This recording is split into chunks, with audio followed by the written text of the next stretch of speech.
Mukjizat Nabi dan Rasul bagian 6.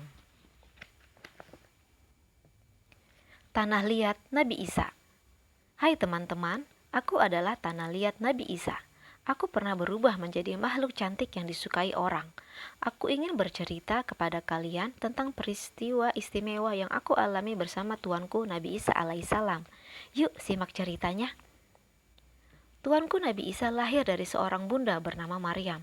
Bunda Maryam adalah seorang yang sangat salehah. Kesehariannya selalu diisi dengan itikaf, merenung, dan berzikir kepada Allah. Karena kehendak Allah, Bunda Maryam mengandung dan melahirkan seorang bayi yang kelak akan menjadi seorang nabi. Ya, dialah Isa putra Maryam. Tuanku Isa lahir dengan mukjizat dari Allah. Ketika lahir, orang-orang kafir mengejek dan menyakiti Bunda Maryam. Dengan kehendak Allah, Tuanku Isa bisa berbicara. Tentu saja, orang-orang kafir terkejut dengan mukjizat dari bayi kecil itu. Ada yang beriman, ada pula yang menyangkalnya. Bunda Maryam mengasuh dan mendidik Tuanku Isa dengan sungguh-sungguh. Tuanku dididik dengan ilmu agama, sehingga ketika dewasa dia telah siap menerima tugas menjadi seorang nabi. Ya, di usia 30 tahun, Tuanku mengemban tugas yang berat. Tuanku berdakwah kepada kaumnya yang telah menyimpang dari ajaran Nabi Musa. Kaum Bani Israel biasanya beribadah di hari Sabtu, tapi kemudian mereka melanggarnya. Mereka menjadikan Sabtu sebagai hari untuk bersenang-senang. Mereka yang biasanya mengeluarkan sedekah dan sumbangan untuk fakir miskin, ternyata kini mereka tidak mau mengeluarkannya lagi. Bahkan, para pendeta merasa dakwah Nabi Isa membahayakan kedudukan dan kewibawaan mereka. Mereka pun menuduh Tuanku sebagai seorang pendusta dan perusak agama Musa yang dianut Bani Israel. Orang-orang menentang Tuanku menginginkan bukti tentang kenabiannya. Suatu ketika, orang-orang berkumpul di sebuah tempat. Mereka menunggu Tuanku membuktikan mukjizatnya. Kemudian, Tuanku mengambilku. Semua orang memperhatikan aku. Lihat, apa yang akan dilakukan Isa dengan tanah liat itu? Kata salah seorang bapak tua. Aku juga tidak tahu, padahal itu hanya tanah, kata temannya. Tuanku berdoa kepada Allah. Setelah memegangku, tiba-tiba saja aku berubah menjadi seekor merpati yang cantik. Aku pun bisa terbang dengan bebas. Orang-orang yang memandangku kaget sekaligus kagum. Ajaib ya, tanah liat berubah menjadi merpati, kata salah seorang dari mereka. Ah, itu hanya sihir. Isa pintar menggunakan sihir, kata yang lainnya. Orang-orang kafir itu berdebat melihat keajaiban yang ditunjukkan oleh Tuanku. Tentu saja itu bukan sihir. Hanya Allah yang bisa melakukan apapun yang Dia kehendaki. Satu persatu mukjizat ditunjukkan Tuanku. Satu persatu Tuanku mendapatkan pengikut. Lama-kelamaan banyak orang yang beriman. Hal itu membuat para pendeta dan pemuka agama semakin tidak suka kepada Tuanku, hingga disusunlah rencana untuk menyingkirkan Tuanku. Salah seorang pengikut Tuanku, yaitu Yudas Iskariot, berkhianat. Dia tergiur uang yang dijanjikan para pemuka agama. Yudas memberitahukan tempat persembunyian Tuanku kepada para penguasa. Akhirnya, orang-orang kafir itu mendatangi tempat persembunyian Tuanku untuk melenyapkannya. Allah yang Maha Kuasa melindungi nabinya. Seketika itu, wajah Yudas berubah menjadi wajah Tuanku, dan orang-orang kafir menangkapnya, sementara Tuanku diselamatkan oleh Allah. Alhamdulillah. Hudhud Nabi Sulaiman. Hai teman-teman, aku burung Hudhud. Aku adalah burung yang membantu Tuanku Nabi Sulaiman menjalankan tugas-tugasnya sebagai raja. Aku pernah mengalami satu kejadian yang akan selalu kukenang sepanjang masa.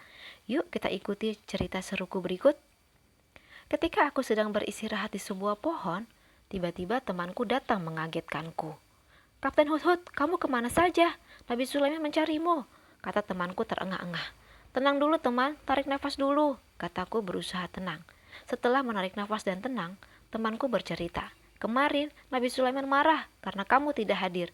Ayo sekarang cepat kamu datang ke istana, kata temanku. Untuk apa? Aku masih capek nih, masih ingin istirahat, kataku sambil bermalas-malasan. Aduh, bagaimana sih? Tuan Raja mencarimu kemana-mana. Tampaknya ada hal penting yang ingin dia sampaikan. Temanku terus membujukku untuk menemui tuanku. Meskipun aku capek karena baru menempuh perjalanan jauh, akhirnya aku terbang untuk menemui tuanku. Benar saja, setibanya di ruang pertemuan Nabi Sulaiman segera menegurku. Hud, Hud, kemana saja kamu? Semua hadir di sini sedangkan kamu menghilang entah kemana, kata Nabi Sulaiman dengan nada tinggi. Ampuni hamba tuanku, sesungguhnya hamba baru mengadakan perjalanan jauh hingga ke sebuah negeri yang engkau sendiri belum mengetahuinya. Negeri itu bernama Saba, yang dipimpin oleh seorang ratu bernama Balkis.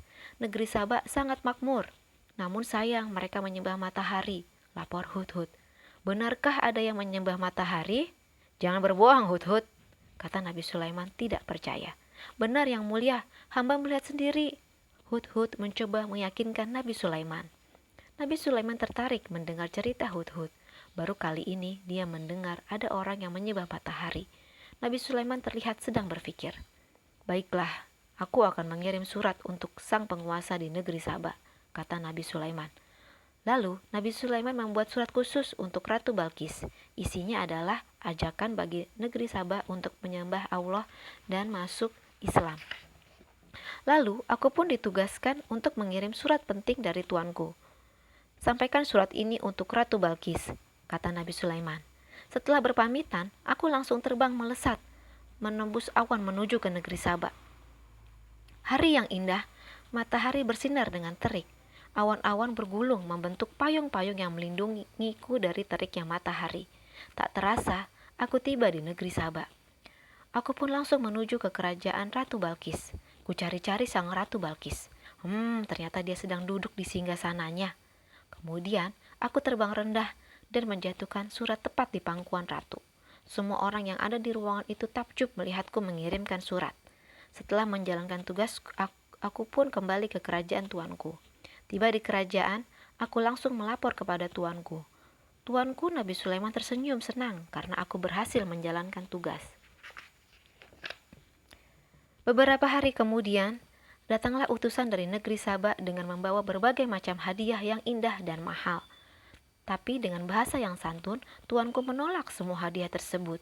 Dia mengatakan bahwa Allah sudah memberinya rizki dan kekayaan yang melimpah ruah. Setelah itu, utusan dari negeri Saba tersebut kembali ke negerinya. Lalu dia melaporkan kepada sang ratu.